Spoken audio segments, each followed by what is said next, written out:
Muy buen día. Para comenzar con el módulo de capacitaciones, el día de hoy vamos a adentrarnos en los fundamentos de la implantología dental. Esta disciplina no solo consiste en colocar tornillos en el hueso, se basa en un profundo conocimiento de la anatomía, la biología y la mecánica del sistema bucal. El día de hoy vamos a entender qué estructuras nos ayudan a reemplazar un diente y cómo se relacionan con los implantes, cómo se integran al cuerpo y qué condiciones deben de cumplirse para lograr un tratamiento exitoso. Entonces, el día de hoy vamos a revisar todas aquellas estructuras que nos ayudan a que el implante, una vez colocado, pueda funcionar en boca, pueda cumplir con las funciones para las que está destinado y puntualmente qué partes o eh, qué estructuras reemplaza el implante dental propiamente dicho y en dónde estaríamos involucrando a los aditamentos protésicos y cómo estaríamos visualizando o en qué parte estaríamos visualizando la restauración final. Primero, vamos a entender qué es un diente. El diente natural es una estructura altamente especializada. Su función principal es triturar, cortar los alimentos durante la masticación, pero también participa en la fonación, es decir, en la estructura de las palabras, en la estética y en el soporte del hueso alveolar. Para el diente vamos a observar tres partes que son fundamentales. La corona es la parte visible del diente, la parte que está cubierta por esmalte, que se encarga directamente de triturar o de cortar los alimentos. Su forma varía según el tipo de diente. Más adelante vamos a observar que tenemos varios grupos de dientes, como lo son los incisivos, los caninos y los molares. Posteriormente también tenemos a la raíz que se encuentra dentro del hueso alveolar y su función es anclar firmemente el diente al hueso y transmitir las fuerzas masticatorias. Entre estas dos estructuras vamos a observar el cuello del diente, que es la unión entre la corona y la raíz, y es una zona sensible donde suelen acumularse las bacterias si no hay una buena higiene. Estas partes trabajan en conjunto para garantizar la función estética y salud ósea. Vamos a observarlo en este esquema. Vamos a observar primero en la parte más posterior, en la parte más baja, la raíz del diente. La raíz del diente se relaciona de forma adyacente con estas tiritas que les señalo en esta parte. Estas tiritas o ligas se llama, valga la redundancia, ligamento periodontal y es lo que nos ayuda a amortiguar las fuerzas de masticación y los impactos recibidos por los dientes. Entonces, recordando que la raíz se encuentra anclada dentro del hueso, esto que podemos observar aquí de manera porosa, eso es el hueso. eh, Adyacente podemos observar el ligamento periodontal y inmerso en estas dos estructuras vamos a observar la raíz del diente.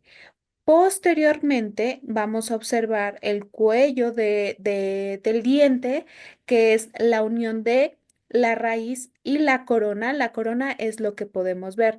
Ahora, cuando lo queremos relacionar con el producto que nosotros vendemos, propiamente los implantes reemplazan la raíz del diente. En esta parte que podemos observar, en donde se relaciona la corona con el implante, es ahí donde vamos a colocar el aditamento protésico. El aditamento protésico, que ya lo vamos a ver en la segunda, tercera capacitación, es el dispositivo que va a conectar el implante con la restauración final. Y esta intersección es directamente como si estuviéramos observando el cuello del diente.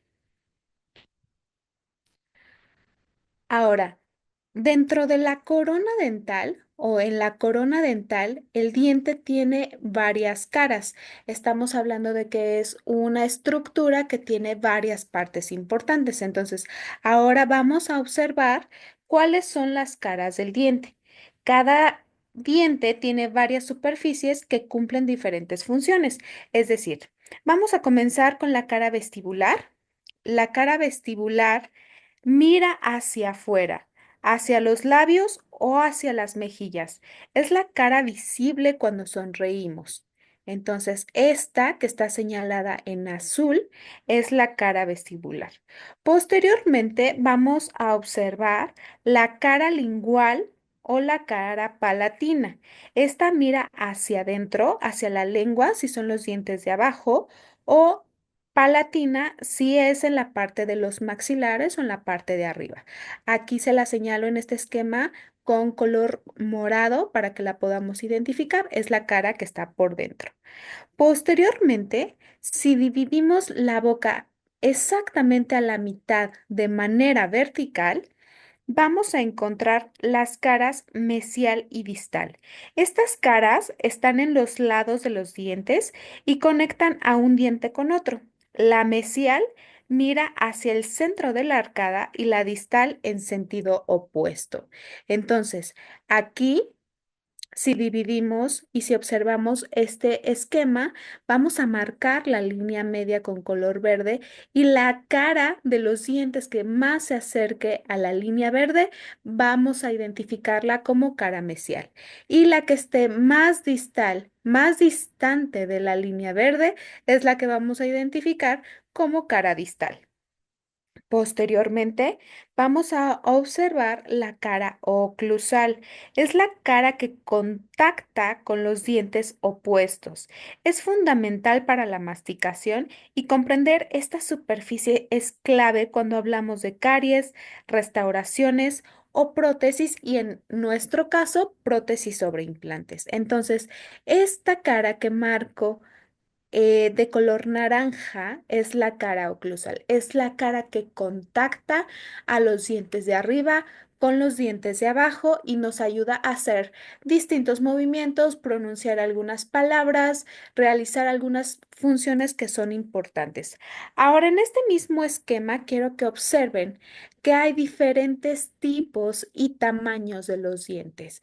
Esto es importante porque cada grupo cumple una función diferente. Vamos a comenzar con los dientes que tienen una estructura más delgadita, una estructura que tiene menos porción de tejido, pero vamos a conocer cuál es su función en específico. Los dientes de enfrente, tanto de arriba como de abajo, los vamos a conocer como el grupo de dientes incisales. Como su nombre lo dice, su función principal es incidir, es decir, hacer un corte. Incidir quiere decir corte.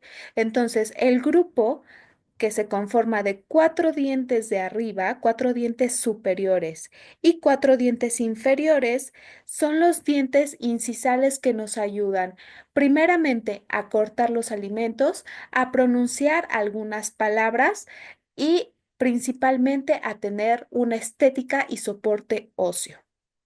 Estos dientes nos dan algo que se llama dimensión vertical, entonces son fundamentales para el tema de la sonrisa, hablando de estética, hablando de función, para la pronunciación de algunas letras, de algunas palabras y en el tema de la masticación para cortar alimentos. Posteriormente vamos a observar que existen dos dientes de cada lado, tanto de arriba como de abajo, que tienen un piquito.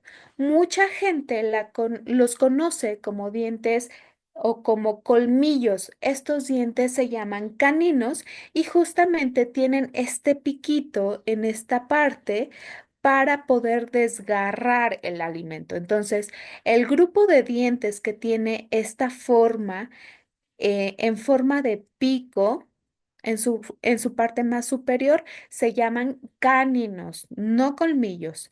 En el reino animal sí se llaman colmillos, pero para los humanos se llaman caninos. Posteriormente vamos a encontrar un grupo de dientes que ya tienen más estructura de tejido. Estos dientes, su función principal es triturar el alimento. Vamos a encontrar primero cuatro dientes tanto arriba como abajo, que son como cuadraditos, que son como, que tienen una estructura parecida a la de los caninos, pero también parecida a las muelas. Entonces, estos dientes que están como intermedio, con una estructura intermedia, se llaman premolares y su función principal es hacer una trituración gruesa del alimento. Posteriormente, el último grupo que vamos a observar son las muelas, pero que también son conocidas como molares. Vamos a tener regularmente tres muelas de cada lado, tanto de arriba como de abajo. La última muela a veces no sale, esa es la famosa muela del juicio y regularmente puede tener una anatomía diferente a la que tienen el primer y segundo molar. Primer y segundo molar. Entonces, a veces sale, a veces no, a veces sale chueca, a veces sale derecha. Esta muela es muy común que los ortodoncistas indiquen su extracción porque realmente no tiene una función como la tienen el primer y segundo molar, que son de fundamental función para la masticación fina. Los molares, propiamente dichos, tienen la función de masticar el alimento, de triturar el alimento de forma fina. Y los molares y premolares son los encargados de distribuir las fuerzas de masticación. Entonces, como tal, estos dientes deben de tener una estructura más grande, más gruesa, tienen mayor número de raíces porque su función es distribuir las fuerzas, los impactos que reciben los dientes. Entonces, esta es la razón por la que es fundamental sustituir un diente molar cuando se cae, que regularmente en el grueso de la población es el primer molar, el que siempre se pierde. Entonces, súper importante que es sustituir cualquier diente que llegue a faltar, pero si es un diente molar, hay que darle prioridad justamente por el tema de la masticación y la distribución de fuerzas. Ahora, si se cae un diente de enfrente, un diente incisivo, un diente canino, por supuesto que también va a ser prioridad por el tema de la estética. Sin embargo, las funciones, o lo que quiero que entendamos el día de hoy, es que las funciones son distintas. Ahora, respecto a los grupos de dientes, vamos a tener que también hay una numeración para conocer de qué diente estamos hablando, qué diente vamos a rehabilitar en caso de que se haya perdido, qué diente vamos a tratar propiamente dicho. Entonces, vamos a observar en este esquema el sistema FDI de la Federación Dental Internacional y este esquema, en este esquema vamos a observar cómo vamos a identificar los dientes. Eh, para identificar los dientes con este sistema utilizamos dos dígitos. El primero indica el cuadrante y el segundo indica la posición. Para poder conocer y entender más este sistema, vamos a trazar de manera imaginaria una línea media vertical, es decir, de arriba hacia abajo, y una línea horizontal que va de izquierda a derecha. El primer cuadrante es el que vamos a encontrar aquí, que es el que señalo, como si estuviéramos viendo a la persona de frente con la boca abierta. Ese lado va a ser el lado derecho y vamos a conocerlo como cuadrante uno. Ahora, una vez que ya dividimos en cuatro la boca, vamos a numerar empezando desde el primer incisivo hacia la última muela. Es decir, el primer diente, que sería el incisivo superior derecho, va a ser el diente número 11. ¿Por qué? Porque corresponde al diente número uno del cuadrante uno. Si yo quisiera identificar exactamente ese mismo diente, pero del lado contrario, es decir, del lado izquierdo, vamos a encontrar que es el diente número 21. ¿Por qué? Porque es el primer diente del cuadrante número 2. Siempre vamos a poner primero el número del cuadrante y posteriormente el número de diente. Es decir, si yo quiero identificar este diente, voy a contarlo de esta manera. Cuadrante uno, cuadrante 2, cuadrante 3, cuadrante 4. Me encuentro en el cuadrante 4 y este es el número 6. Entonces, por ende, este va a ser el número 46. Y de esta manera podemos entender e identificar qué diente en qué zona está ubicado para poderlo rehabilitar y para que nosotros propiamente como equipo le podamos hacer una recomendación al doctor qué tipo de implante puede comprar. ¿Por qué? Y retomando el grupo de dientes, cara de los dientes, estructura y demás, porque es importante que no puedo yo poner el mismo tamaño de largo de implante o ancho de implante en cualquier zona. Pues porque con respecto y con base al tipo de diente que el doctor esté tratando de rehabilitar, va a ser el tamaño y la anchura del implante que nosotros podemos recomendar. No podemos recomendar un implante muy delgadito para rehabilitar un diente 46, un diente 47, un diente 26, un diente 27. ¿Por qué?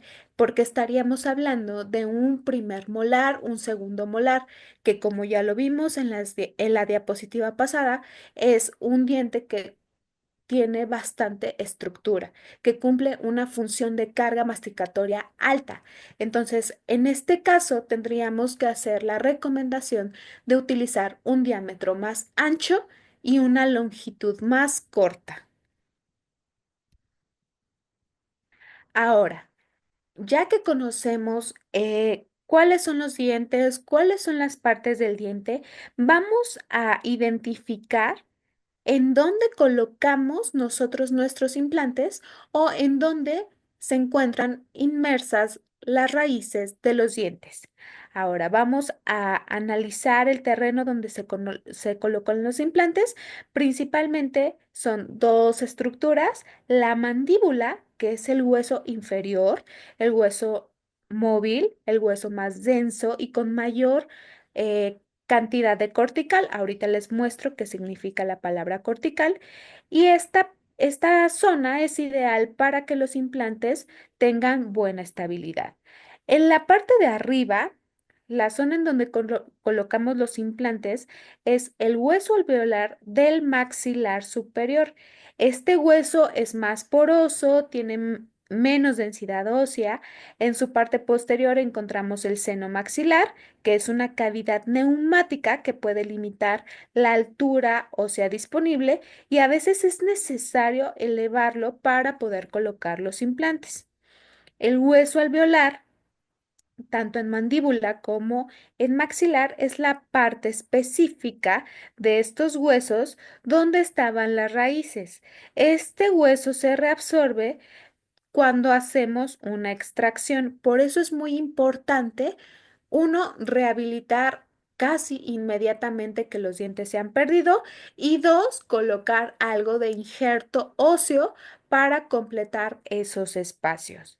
En estas estructuras vamos a encontrar a su vez estructuras que también son importantes, como el nervio dentario inferior, perdón, que se encuentra en la mandíbula o el seno maxilar que ya mencioné en la parte maxilar. Quiero que observen en este diagrama las raíces de los dientes.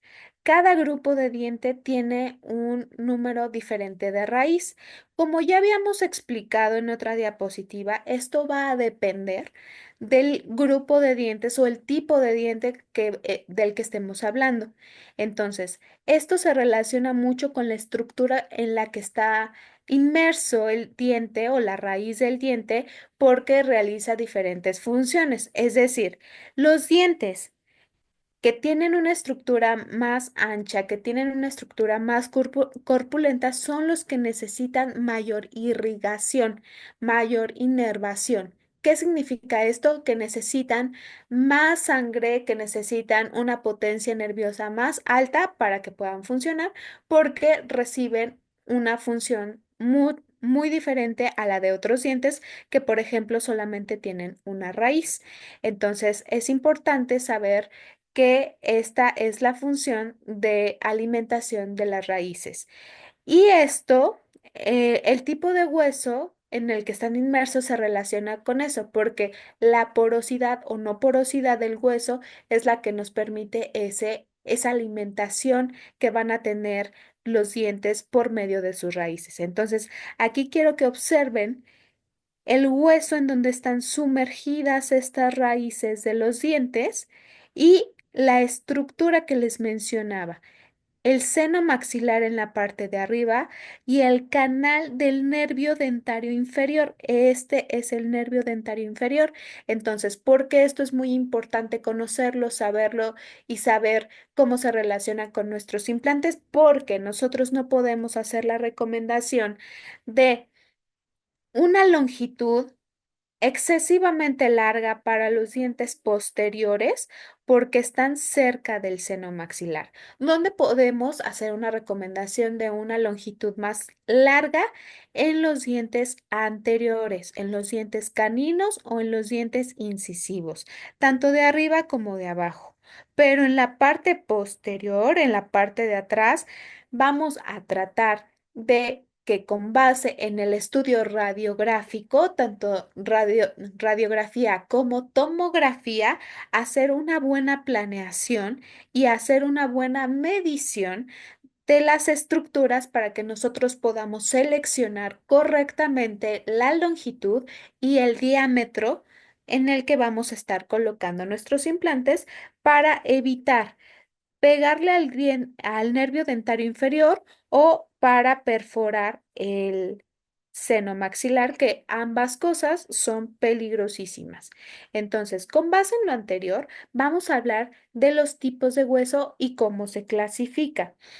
No todos los pacientes tienen el mismo tipo de hueso, eso es muy importante y según Lennon y Sarv existen cuatro tipos de hueso. El hueso tipo uno es un hueso muy denso, es un hueso muy compacto y como en la parte anterior de la mandíbula, vamos a observar este tipo de hueso. Tiene una excelente estabilidad en el implante porque tiene un nivel de cortical muy alto. La cortical básicamente es hueso duro y denso que nos ayuda a brindar estabilidad mecánica. Entonces, entre más denso esté el hueso, más estabilidad vamos a tener. Sin embargo, en el hueso tipo uno, en su mayoría, este tipo de hueso está conformado por cortical. Entonces, ¿dónde vamos a encontrar este tipo de hueso y por qué? Este tipo de hueso lo vamos a encontrar en la parte incisiva, en la parte de los dientes de enfrente, tanto en mandíbula como en maxilar, pero mucho mayor en mandíbula. ¿Por qué? Porque la mandíbula es un hueso móvil, es el hueso que sí realiza los movimientos propios de la fonación, masticación, deglución, etcétera, y es un hueso que recibe los impactos directamente. Entonces, a la hora de incidir, a la hora del corte, esas fuerzas que se reciben a la hora de hacer este movimiento son las que necesitan una resistencia muy alta. Entonces, en la parte de enfrente vamos a encontrar el hueso tipo uno. Posteriormente vamos a hablar del hueso tipo 2. Es un hueso que por fuera em, es un hueso, perdón, denso por fuera, pero con un núcleo esponjoso, como lo podemos observar en esta imagen. Podemos ver que está rodeado por este hueso compacto, este hueso que tiene alta densidad, pero ya empezamos a ver porosidades en su núcleo. A eso nos referimos como núcleo esponjoso y se encuentra frecuentemente en la región posterior de la mandíbula, es decir, también tenemos una porción importante de cortical, sin embargo, no tiene tanta concentración como en la parte de enfrente. Posteriormente vamos a hablar del hueso tipo 3 que vamos a observar en este esquema. Es un hueso mucho más esponjoso con una delgada capa cortical y este lo vamos a encontrar en el maxilar superior, principalmente en la parte de enfrente, en la parte incisal y canina. Y por último, vamos a observar el hueso tipo 4. Es un hueso muy esponjoso, con poca densidad, es más difícil para lograr una estabilidad primaria y comúnmente la vamos a encontrar en la parte posterior del maxilar. Es decir, en su mayoría el hueso tipo 4 es un hueso que tiene muy altas porosidades. Entonces, en este caso, por ejemplo, estamos hablando de que es un hueso que tiene poca estabilidad mecánica y es aquí donde podríamos hacer la recomendación a nuestro doctor, a nuestro cliente, de utilizar un implante con mayor estabilidad primaria, como lo es el implante tipo Dynamics o el implante Saturn. Entonces, bueno, de eso hablaremos en la siguiente capacitación, pero lo importante es saber identificar qué tipos de hueso vamos a encontrar en cada zona, tanto de maxilar como de mandíbula. Aquí vamos a observar y aquí quiero que podamos revisar lo que acabamos de mencionar. La longitud de las raíces es diferente en los dientes de enfrente que en los dientes de atrás. Aquí podemos observar perfectamente, por ejemplo, eh, el seno maxilar. Si nosotros ponemos un implante o no hacemos esto que se llama planeación digital con base en una tomografía, como ya lo había mencionado la doctora en la capacitación pasada, la capacitación que tuvimos de tomografía. Vamos a observar estas estructuras anatómicas que son súper importantes para la selección del tipo de implante, de la longitud del implante y del diámetro del implante, porque la tomografía es un estudio en 3D. Es un estudio que nos ayuda a ver las diferentes caras de las estructuras, no solamente de los dientes, sino de las estructuras en general. Entonces, yo con este tipo de estudio puedo observar la longitud o puedo medir la longitud con la que voy a seleccionar el implante, hacer una simulación de la colocación del implante, pero también puedo ver el grosor del diente, el grosor del diente que está adyacente, el grosor del hueso donde pretendo colocar el implante y esto me va a ayudar a determinar el diámetro del mismo. Por eso es de fundamental importancia contar con este tipo de estudio, no solamente con la radiografía, porque la radiografía solamente nos da una imagen bidimensional. A diferencia de la tomografía que me da una imagen tridimensional, no solamente de los dientes, sino de las estructuras y dónde pasan las estructuras importantes donde yo pretendo rehabilitar. Entonces, por eso es muy importante. Ahora, otra característica, otra estructura importante que tenemos que revisar y tomar en cuenta no solo para que nuestro tratamiento tenga éxito, sino que para que pueda llevar un proceso adecuado de adaptación, es considerar la anatomía gingival, la anatomía de la encía. Gingiva quiere decir encía. Entonces, es muy importante conocer que la encía o tejido gingival protege el hueso y en este caso el implante. Cumple con varias funciones estéticas y forma el sello biológico que impide la entrada de bacterias al hueso. Existen dos tipos de encía. La encía insertada, que es la encía firme, la encía queratinizada que une al hueso y es la más deseable alrededor de los implantes. ¿Sí? Aquí en este esquema vamos a observar. La mucosa alveolar es la encía móvil, la encía que no está queratinizada, que sí predomina y puede ser necesario un injerto de encía para mejorar la salud del implante. Es la que encontramos en esta parte y justamente es la que nos ayuda a dar estética. Ahora, hay dos tipos de encía o de biotipo gingival.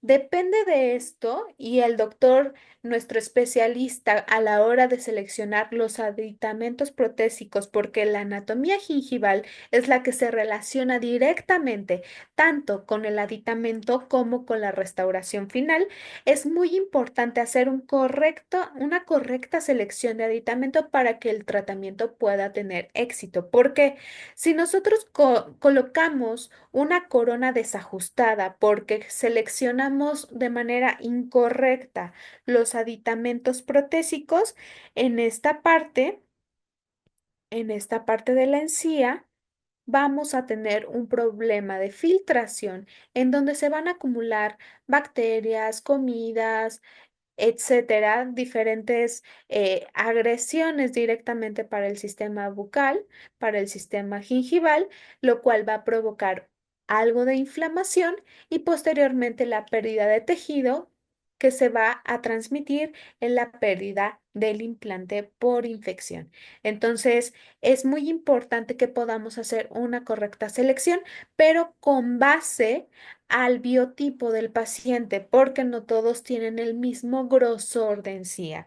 Entonces, cuando hablamos de un biotipo gingival, o sea, de un tipo de encía fino, estamos hablando de una encía que es más delgadita. Cuando hablamos de un biotipo gingival grueso, hablamos de una encía que tiene más consistencia del tejido gingival, que es más resistente, que tiene mejor pronóstico estético también, y esto nos ayuda a identificar cuáles son las necesidades de nuestro paciente, qué terapia periodontal, es decir, qué tipo de cuidados le vamos a recomendar al paciente y cuál sería el material ideal para realizar su corona final, es decir, su restauración final, su diente visible.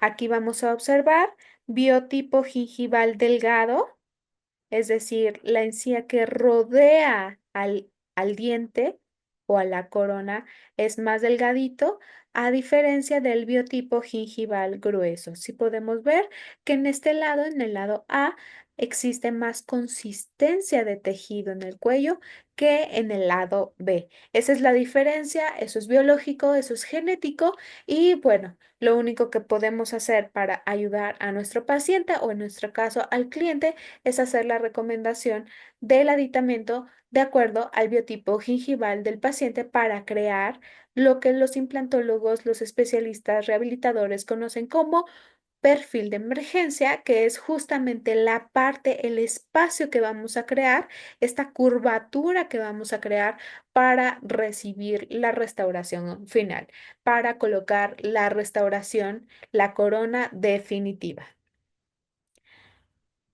Ahora vamos a hablar de algo que es súper importante para nosotros, que son los principios biológicos. Los principios biológicos, aquí vamos a observar que son procesos clave que determinan el éxito de un implante. Vamos a hablar primeramente de la osteointegración, que creo que es un concepto que hemos escuchado muchísimas veces. La osteointegración se refiere a la unión directa entre el hueso y el implante sin tejido conectivo. Sin osteointegración, el implante fracasa. Entonces, básicamente, es justamente el proceso biológico en el que el hueso se relaciona o se integra con el implante. El concepto de regeneración ósea, creo que también lo hemos escuchado bastante, es cuando no hay suficiente hueso y podemos inducir su crecimiento o con injertos o con técnicas regenerativas. Es decir, es el proceso biológico donde buscamos reemplazar hueso perdido. Este hueso lo podemos reemplazar con injertos que muchos de ustedes manejan o con técnicas donde inducimos a que este hueso se vuelva a formar de forma natural.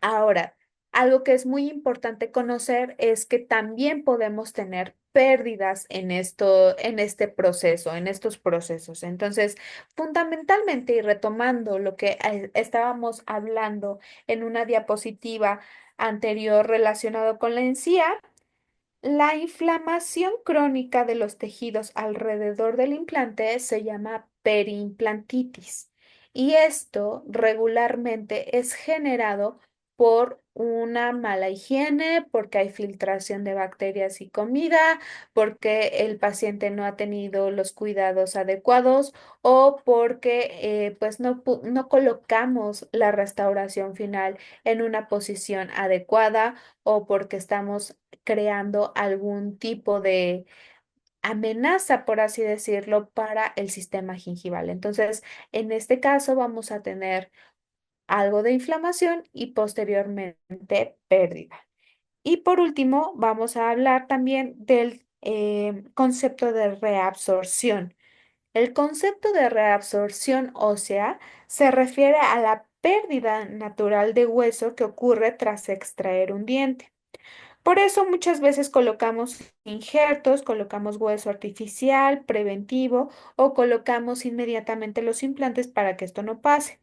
Entender estos procesos nos permite prevenir complicaciones y diseñar tratamientos más predecibles. Entonces, bueno, aquí quiero que observen este video que nos muestra de una manera más gráfica cómo funcionan los implantes. Implantes dentales son una solución efectiva y duradera para reemplazar dientes perdidos y recuperar la sonrisa y la funcionalidad bucal. Estos implantes se unen al hueso a través de un proceso llamado osteointegración. El proceso requiere tiempo y paciencia. Suele llevar varias semanas o incluso meses, dependiendo de la calidad del hueso y la respuesta individual del paciente. Una vez que la osteointegración se ha completado y el implante se ha fusionado completamente con el hueso, se puede proceder a la colocación de las prótesis dentales. El tipo de prótesis a colocar va a depender de cada caso en particular. Entonces, en este video pudimos observar gráficamente cómo se coloca el implante, cómo se relaciona al momento de introducir el implante con el hueso y cómo se va formando un nuevo hueso alrededor del implante, que eso es el proceso ideal para que el tratamiento con implantes tenga éxito. Entonces, es muy importante tener presente todo esto, saber cómo se relaciona nuestro producto con el cuerpo humano para poder hacer correctas recomendaciones, para poder entender nuestro producto y para poder hacer y realizar un buen mensaje del mismo. Porque en la siguiente capacitación vamos a observar las características microscópicas y macroscópicas de los implantes. Sin embargo, es muy importante señalar que primero tenemos que tener presente los principios biológicos, los principios anatómicos para saber en dónde se está colocando Implantes nuestro dentales. producto. Aquí en este esquema quiero que observemos el espacio donde se reemplaza la raíz de un diente perdido con un tratamiento con implantes. Aquí primeramente tenemos lo que sería un diente sano sumergido en hueso, con ligamento periodontal, con su corona, con todo. Pero ¿qué pasa cuando hay una pérdida ósea? Cuando hay una pérdida ósea relacionada a la pérdida del implante. Es decir, vamos a perder hueso porque perdimos el implante. ¿Qué tenemos que hacer en este caso? Una regeneración ósea, es decir, vamos a tratar de reemplazar esta cantidad de hueso que perdimos, tanto por la pérdida del diente como por la pérdida de hueso que esta pérdida de diente nos ha traído. Entonces, lo que vamos a hacer es colocar algo de injerto y reemplazar al diente con un implante para detener esta pérdida. Aquí en este video quiero que observen cómo literalmente se ve la inmersión del diente en el hueso.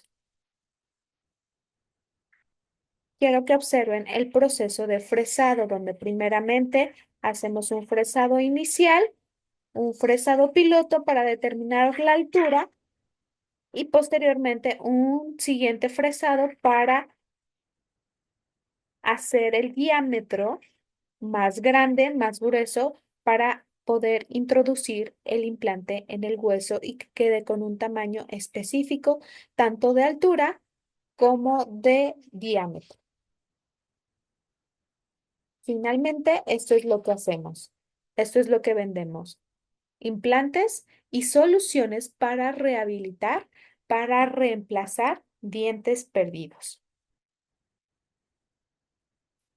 Vamos a retomar esto que les comentaba hace unos minutos. Vamos a observar que lo ideal es que siempre el hueso cubra en totalidad al implante y la encía al aditamento protésico. Esto es el caso ideal, donde el implante se relaciona de una excelente manera con el hueso, el aditamento, la encía y la restauración final.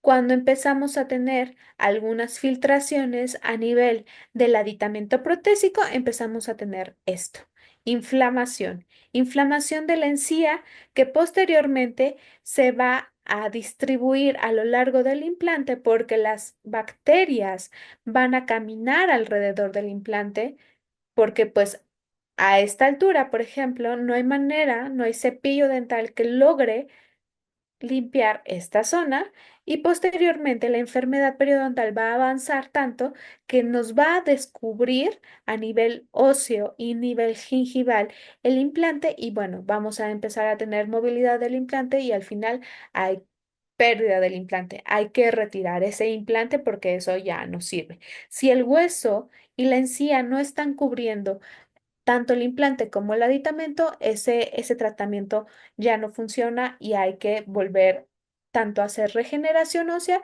como colocación del implante. Entonces, es muy importante que exista una correcta selección del implante que vamos a colocar. Es importante seleccionar de manera adecuada el aditamento protésico. Es importante realizar una corona con el tamaño y dimensiones adecuadas al paciente para que los tejidos, con todo esto que acabo de mencionar, no actúen en mecanismo de defensa y comiencen a retraerse. Cuando ocurre un mecanismo de defensa o cuando el ente biológico empieza a actuar en mecanismo de defensa, cuando hay presencia de bacterias, cuando hay cargas masticatorias en exceso, cuando las dimensiones no son las adecuadas para encía y para hueso, es cuando empezamos a tener pérdida de tejido por mecanismo de defensa. Entonces, es muy importante conocer a profundidad estas estructuras, estos procesos que nos preparan para ofrecer tratamientos con implantes seguros y estéticos y duraderos.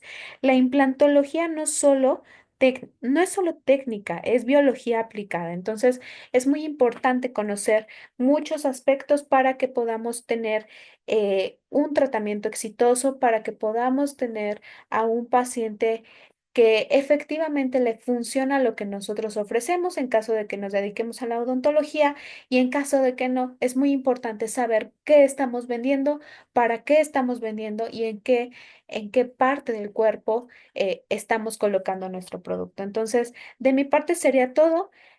Vamos a continuar en la siguiente capacitación con sistema de implantes y esperemos que tengamos las dudas resueltas.